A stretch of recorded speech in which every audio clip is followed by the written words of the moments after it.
ये कहानी आंतरिक सुरक्षा, मनोवैज्ञानिक कूटनीति और शांति स्थापना के बारे में है। ये हमें सिखाती है कि एक गृह मंत्री होम मिनिस्टर का सबसे बड़ा हथियार बंदूक नहीं, बल्कि उसका संवाद और दृढ़ निश्चय होता है। शीर्षक: गृह मंत्री और हथियार डालो अभियान। अध्याय 1। जंगल में सुलगती आग। देश के एक बड़े हिस्से में उग्रवाद इंसर्जेंसी फैला हुआ था। वहां के युवा हथियार उठाकर व्यवस्था के खिलाफ लड़ रहे थे। सालों से वहां गोलियां चल रही थीं, सैनिक शहीद हो रहे थे और विकास रुका हुआ था। पिछले कई गृह मंत्रियों ने सेना और बल का प्रयोग किया, लेकिन समस्या सुलझने के बजाय और उलझती गई। अध्याय 2। बिना गार्ड के जंगल में। नए गृह मंत्री ने पद संभालते ही एक चौंकाने वाला फैसला लिया। उन्होंने किसी सैन्य कार्रवाई की घोषणा करने के बजाय उस अशांत क्षेत्र के सबसे बड़े विद्रोही नेता को संदेश भेजा कि वे उनसे अकेले में मिलना चाहते हैं। अधिकारियों ने मना किया, सर, वहां जाना जान जोखिम में डालना है। लेकिन गृह मंत्री ने बिना किसी भारी सुरक्षा के एक साधारण गाड़ी में बैठकर जंगल के उस इलाके में पहुंच गए जहां विद्रोहियों का कब्जा था। अध्याय 3। डर की जगह सम्मान।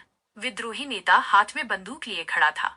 गृह मंत्री ने उनसे कहा, मैं यहाँ तुम्हें डराने नहीं आया हूँ। तुम बंदूक इसलिए उठाए हो क्योंकि तुम्हें लगता है कि सरकार ने तुम्हें भुला दिया है। चलो, आज बंदूक नीचे रखो और मेरे साथ बैठकर बताओ कि तुम्हारे गांव को सड़क चाहिए या अस्पताल।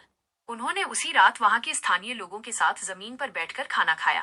उन्होंने वादा किया, अगर तुम मुख्यधारा में लौटते हो तो मैं तुम्हारे ऊपर से सारे केस हटा दूंगा और तुम्हें उस विकास का हिस्सा बनाऊंगा जिसका तुम विरोध कर रहे हो। अध्याय 4। एक नई सुबह।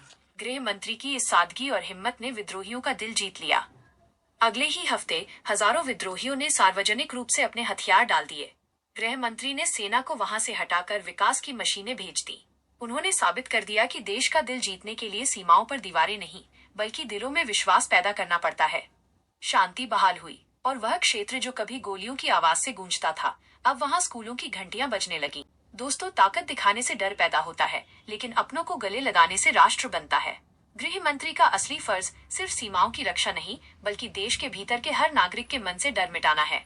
अगर आज की इस पावरफुल विजन वाली कहानी ने आपको प्रेरित किया हो, तो वीडियो को लाइक जरूर करें और ऐसी ही प्रेरणादायक कहानियों के लिए हमारे परिवार इंस्पिरिन एमडीपी का हिस्सा बने और सब्सक्राइब बटन दबाएं। शांति के साथ तरक्की की ओर बढ़िए। मिलते हैं अगले वीडियो में।